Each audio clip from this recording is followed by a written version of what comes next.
Welcome to Future Talk. On today's program, we're going to talk about some of the most intriguing areas of high technology, including machine vision, deep learning, and robotics, with a man who's an authority on all of them. Adrian Kaehler is a founder and CEO of a robotics company called Giant.AI. In 1998, he won the Gordon Bell Prize for building the world's highest performance computer. In 2005, he won the DARPA Grand Challenge First Place Award for building the world's first functional autonomous automobile. He wrote a best-selling book on computer vision, and he's a founder of the Silicon Valley Deep Learning Group, an educational, not-for-profit initiative with over 5,000 members dedicated to artificial intelligence and deep learning. Adrian, great to have you on the program today. It's a pleasure to be here. Thank you for having me. So let's start with machine vision. How do you get a computer or a robot to see the way a human sees and be able to understand what it's looking at? We don't know. This is an outstanding problem that folks have been working on for decades.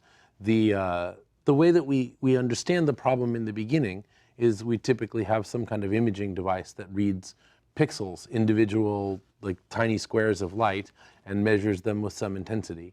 But that essentially gives the computer an array of numbers that isn't very closely related in any way to what a human being imagines that they see when they look at the world. In the beginning, for many years, people thought in terms of things like the lines that form the edges of things. Try to look at those pixels and find places where where they're changing rapidly, something like that. You get the kind of silhouettes and try to analyze those in one way or another. Over time, we got more and more sophisticated modes of trying to build our intuition into an image and look at that array of numbers and try to find particular things that we thought would be indicative of what it was we might be looking for, you know, a car or a pedestrian or something like this. You try to model it after human side, like consider the way a baby learns to differentiate objects. Do you start with that, replicate a human experience, look for areas of similar colors and notice when they move? Because we're not talking about still images alone. We're talking about video, 30 frames a second typically, detecting moving objects and figuring out what they are. Well, I think in the computer vision community, there's different camps of people that approach computer vision in different ways, mainly because they have different purposes. So, for example, there are people who are essentially neuroscientists who are looking at using the computer as a way to investigate their theories about how computer vision might, how human vision might work. On the other side, there are practical engineers who want a particular kind of result. They want to successfully do a trick. And for them, it's less important to do it exactly the way that they imagine humans might. Often there are many practical shortcuts or approaches that, even though we know humans don't do it that way, we found it to be effective for practical problems. So do you start with very small patterns basically and learn those small patterns and then integrate them into bigger patterns until you see whole objects? So the computer first recognizes dots, then it recognizes lines, then shapes, and it keeps building on what it's learned before? This is the intuition probably in both more neurologically oriented and practical problems. We know in the human visual cortex that there are many layers of the cortex that each one kind of processes data, gives an output, and then the next one looks primarily at the output of the prior layer, right? So in this mode, our intuition tells us that there must be some hierarchical way to build up a detection of things. Having said that, for many years, computer vision researchers really experimented with how this might be done, and often practical engineers had various kind of heuristic tricks for this. But it was only quite recently that we began to get a command of that kind of hierarchical system that was really effective and had any kind of reliability. Well, I think we've made a lot of progress. For example, with autonomous vehicles, you can drive around in a driverless car. The cameras recognize objects. It can see the traffic. It recognizes street signs. It is aware of its surroundings, 360 degrees, and controls the car appropriately. So that's a lot of progress, isn't it? Oh yes, definitely. It should also be noted that self-driving cars typically rely on computer vision as well as LiDAR, which is a kind of optical frequency radar that allows the vehicle to find detailed depth measurements and build a kind of three-dimensional structure around it, separate from and essentially parallel to computer vision.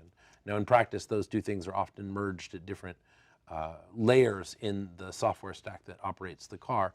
But in many cases, finding things is often done first by the LiDAR system, because a three-dimensional structure is often easier to decompose. And then computer vision is used to determine what a particular component of the scene actually is. Now we have some images that illustrate some of the things we're discussing about machine vision. Can we see that first image, please? So what are we looking at in this picture? Okay, this is a picture just to help us understand what a common computer vision problem might look like. One of the classic problems in computer vision is classification. Given an image, we ask ourselves, what is this an image of? And if you take a look at this image, you quickly, and all the little component cells in it, you quickly get an idea how varied something might be. Look at all the images that are labeled as elephant. They all look to us very similar in the sense that we quickly recognize that they're all elephants. But if you look at them in sort of the way the computer sees them, some are basically green and some are basically brown, and some are really focused on the head of the elephant and others show it in profile and so on. Or if you look at the boats or the pumpkins, they're really all quite different from each other at the pixel level. So this image is intended to convey a little bit about what are the real challenges in building a computer vision system. So does the computer build a database, so every object that it identifies, it stores that away, and when it looks at something new, it compares that object to what it has stored in its database to see if it matches anything? This is kind of the traditional way that people imagine this problem would be solved. In the prior, let's say, 2 decades, there was some ideas of template matching or some kind of database of structures that you could relate things to. The more modern systems, I guess they do that in a more subtle way, but there isn't an explicit database. More modern systems are really based on analyzing this kind of hierarchical representation and layer by layer, getting closer and closer to the ability to decide between the classes that the system has been trained on. Now, what do we expect to be able to do in the relatively near future with this type of vision? Will it be able to have visual capabilities that humans don't have? Yes, at least there will be some things.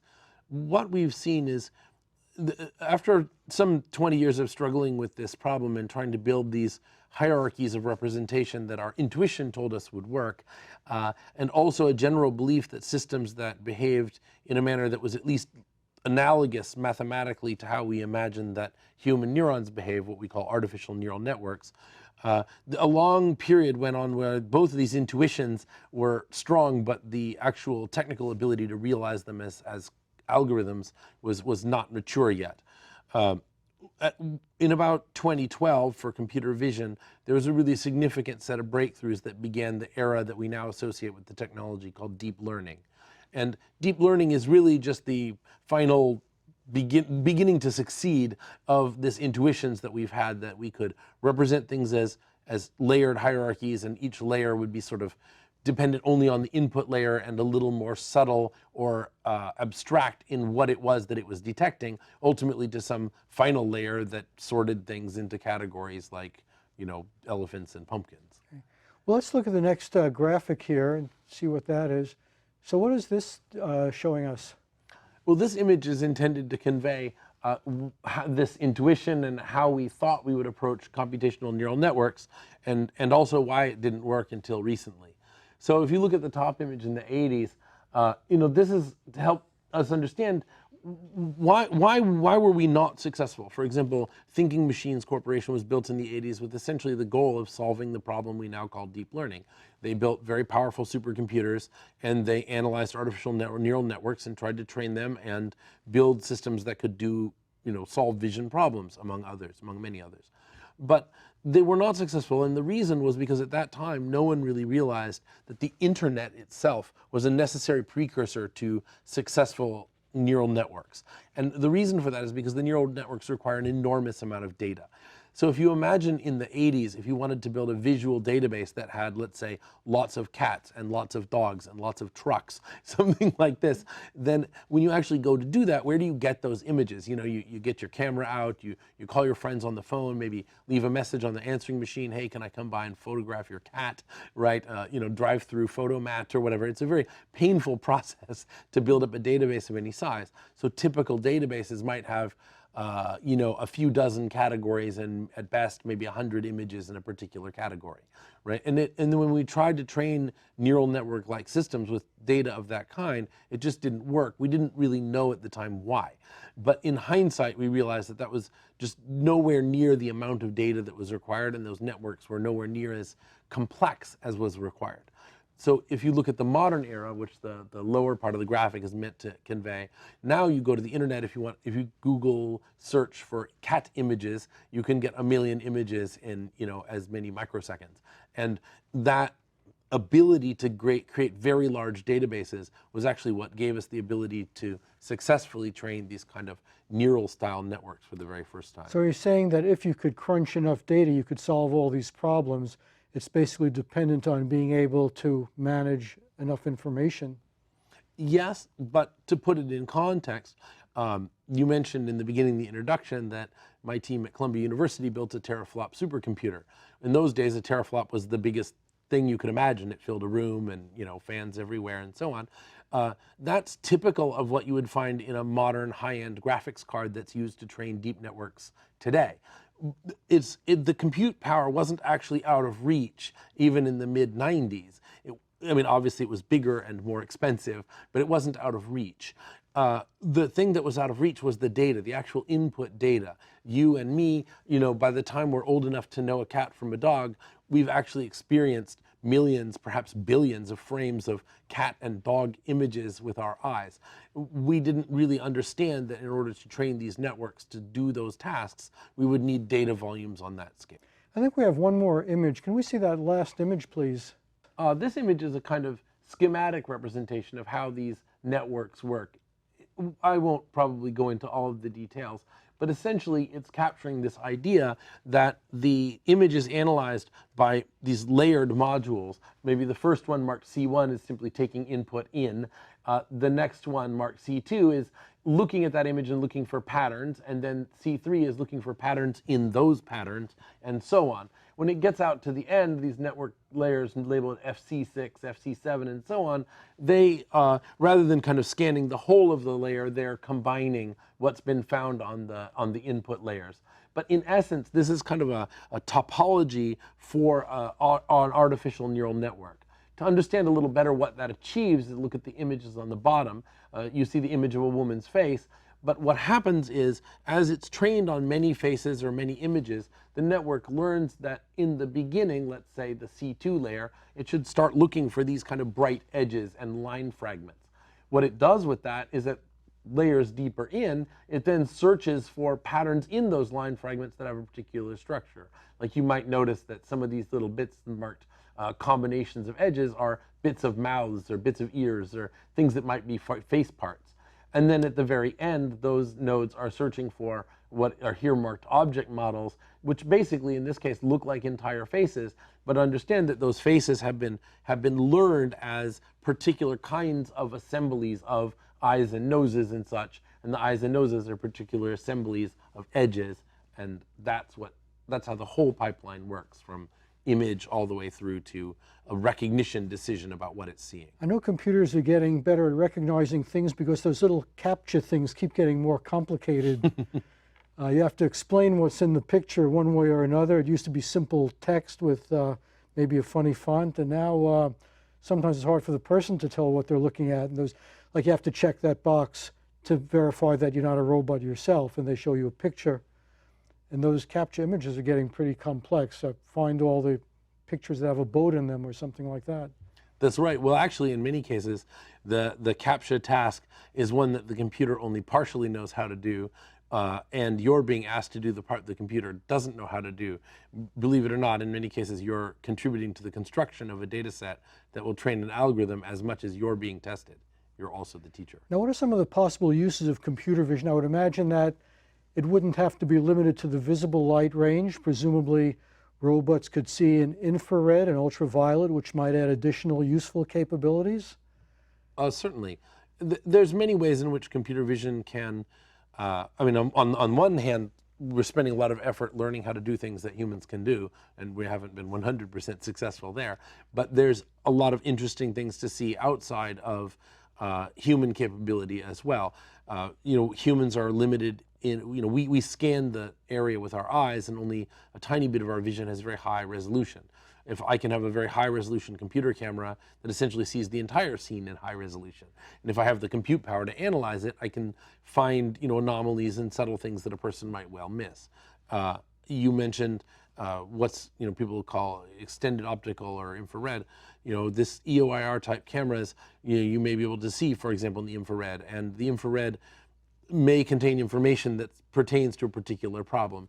For example, it's very heavily studied problem in how to use extended optical and infrared imagery to look at crops, for example, and determine the vitality of the crops or whether they have disease and things like this. In fact, that concept can be taken a step farther into what we call hyperspectral imaging, where humans see red, green, and blue. Many kinds of birds and other animals can see many more colors than just human beings, just the three that human beings can see. And for example, if we have an image where we have many spectral segments that we can see, many subtle color variations, then we can use these kind of machine learning techniques to learn to find very subtle things that are invisible to the human eye, but in the hyperspectral domain, and often extending into the infrared or ultraviolet gives you very important insights in that case as well. Let's talk a little bit about deep learning. Is this basically an attempt to mimic the human nervous system, where you acquire input and then you organize it and then you remember what you saw, and each thing you learn is a building block to learn the next thing? Are we trying to mimic that kind of human performance? I think that deep learning is our contemporary term for things that artificial neural networks do that have been successful recently that were not successful in the past. So it's a bit of a jargon term that means neural networks that actually work. But neural networks of this kind come from really two different thought streams, and I kind of alluded to this earlier. There's been a community all along that was very fundamentally interested in the biological problem: how do humans think, or how do animals think, or neural networks operate in nature, and then use the computer as a way to try to study that. And then another group that's really just trying to get something done, but they consider the biological neural networks perhaps a useful guide as to how that might happen. In recent times, there have come to be a set of computational models for a neural network that, at least we believe, capture a lot of the salient ideas that drive animal neural networks, but are simple enough to simulate on a computer. And so when we talk about deep learning, we're really saying, how do I create a network of, if you like, neurons, but they're sort of neuron models, and train them to behave in a way, which is to say, learn the neural weighting coefficients to make them behave in a way that is at least similar to what we expect of humans or animals. Is this still all about processing information, seeing something, recognizing it, or do neural networks create the potential of making decisions, maybe making judgments, maybe moral judgments, or does it have to be programmed to seek a certain objective? Well, I think the big difference between deep neural networks and in general the modern neural network and AI era and the way we've approached computers in the past is we don't really program them. We show them examples of things, and by way of those examples, they learn to generalize. So if you think about the picture we looked at earlier with the elephants and so on, if it sees a lot of elephants and it sees a lot of dogs, we expect that if we give it a novel image of a dog, it would successfully agree that that was a dog, right? In this kind of simple system, there's a classification process, and there are labeled images that are being given to it. It might be millions of such images, right? And then some generalization kind of emerges. But notice that in this case, no one is literally programming it in the way that we normally think of programming in C++ or something like that. The network already is structured, and it's presented with data, and the same network presented with different data will learn to do different things. And we don't program it as much as we train it. So it's sort of more like a dog and less like a Commodore 64. So you can't figure out how it arrived at its decision necessarily, just like you can't figure out how a human arrived at his decision about something. It just sort of happened. That's right, and this is a very serious topic in the world of deep learning, in the deep learning community, because increasingly we would like to apply these algorithms to problems that are very significant, like, for example, vehicle navigation. Well, if the vehicle does something wrong and it suddenly decides to crash into a lamppost, we might wonder, why did it do that? And the kind of introspection which is possible in procedural programming of the traditional kind does not have any direct analog in the neural network environment. And so even by studying careful logs of the data that caused that, at the time of the crash, it may still be at best a very subjective activity for a bunch of scientists to say why they think it happened, and to address the question of how they would make sure it didn't happen again. Reliability and provability are very important frontier topics in the deep learning community. Let's talk a little bit about robots, because we have machine vision and we have deep learning, and we combine these in robots which can be movable, they can walk, they have arms, they can grasp things. So a robot can see, and you give it a goal to accomplish. What are the capabilities of robots nowadays? What can they do? Can they actually, can you give it a general instruction like, okay, walk out of this room, so it has to figure out where the door is, figure out how to open the door. Mm-hmm. But just with the initial instruction, which is sort of abstract, it can figure out all the steps to accomplish that. Yes, well, there's several, when you think about the problems that, when you encounter a person, you ask them to do something, you often don't decompose it into all of its difficult pieces. With a robot, you quickly discover how many implicit things are in the problem. If you tell the robot, get me a cup of coffee, there's a lot of questions. Is there coffee in this building? Are you asking it to drive a car to, the local coffee shop? And then deconstructing that all the way down to the very minute tasks of how the robot will say if it walks, how it will place its foot, how it will shift its weight to not fall over, this kind of thing. Some of these problems are actually things that have been addressed for many years in the robotics community, and the solutions that we had then are the solutions we use now.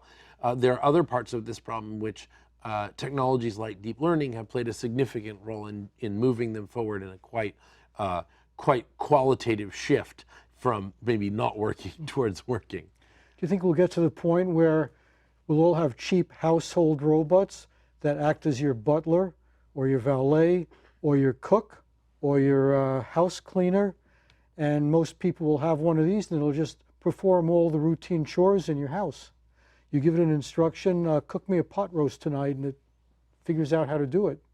I think that result is essentially inevitable. I think the robotics community has very different feelings depending on who you ask about how hard that problem is and when that might happen. But speaking in general terms, there's no doubt that many, many people and many brilliant academic researchers and very focused startup companies, as well as larger companies with similar interests, are all kind of making their way to that vision in one manner or another. And I think there's a pretty strong feeling that there's no fundamental reason why that won't happen, but there are still a lot of unknowns between here and there. Are there any downsides to robot, for example, taking over people's job? Robots can do many jobs faster and better and cheaper than any human.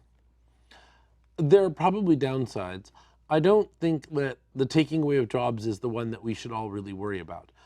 This is a bit subtle point, but at the time, right now we're building robots that are capable of doing all kinds of things, but if you look at the demographics of our population, the older retirement age population is becoming ever larger relative to the working age population. That's a relatively significant problem in the United States, but it is a very severe problem in countries like Japan and Germany. And in the case of China, it's even more complex because they had a one-child policy for some time. And that one-child policy, in very short order, will cause that particular, what's called a demographic, like a dependency ratio in the demographics community to go to sort of an all-time low. So the number of working age people available to care for older people and children is going to be lower in the future than it's ever been. And so in that case, I would say we really need these robots to be able to care for the part of the human race that is not able to work as easily and to produce the goods and services that those people will need. Do you think we might come to rely too heavily on decision-making by machines? Should we depend on machines to make our foreign policy decisions, tell us when we should go to war or when we should seek peace? Or are there some things that humans will always be better at than machines? Well, the very contemporary topic in the news is the degree to which such algorithms played a role in, for example, the last United States election. there is ample opportunity to apply deep learning and artificial intelligence technologies to cyber warfare and other kinds of aggressive or defensive military activities. There's also there is an increasing reliance on analytic systems to give us insights into large amounts of data. I don't know that people are rushing to have AI algorithms make critical decisions in themselves to decide whether or not to go to war with some country. But at the same time, there's a very real problem that algorithms whose behavior is not fully understood can produce advice that is difficult to question, right? So, if the algorithm says there's a large number of troops building up on the border between country A and country B, what you do about that may still be your human decision, but it may be very hard to question whether or not that's really true in the first place. That's part of why this issue of introspection is very important in networks. Now, some people feel that robotics raises the question of what humans are actually good for. If robots can do most things as good as humans, then we might say, well, why do we need humans? Or maybe robots are more valuable. Do you think that putting robots on somewhat of a par with humans maybe will tend to cheapen the value of human life, make human life less important or more expendable? I suppose one can imagine a kind of robot that has a artificial intelligence that looks human-like, but I would generally categorize that for the moment as science fiction. I wouldn't worry so much about how we share the planet with our sentient robot friends. It's a fascinating question, but it's not one I think that's going to come up in any of our lifetimes. I think the more interesting question is how human life has been cheapened by a lack of robots. How many people are essentially spending their life, they get up every day, they go to work in some environment and they do some very monotonous task. In effect, we're paying them to be robots. So I actually see it the other way around. I think that having robots to do many of the things that we rely on other human beings to do that are really not very profound tasks, they're not things that we respect or value. Having the robots to do those tasks actually frees the human beings, in my opinion, to be more human. I think we're going to have to leave it at that because we are out of time. I'd like to thank my guest, Adrian Kaehler. Thank you for watching. Visit our website, www.futuretalk.net. For Future Talk, I'm Marty Wasserman, and we'll see you next time.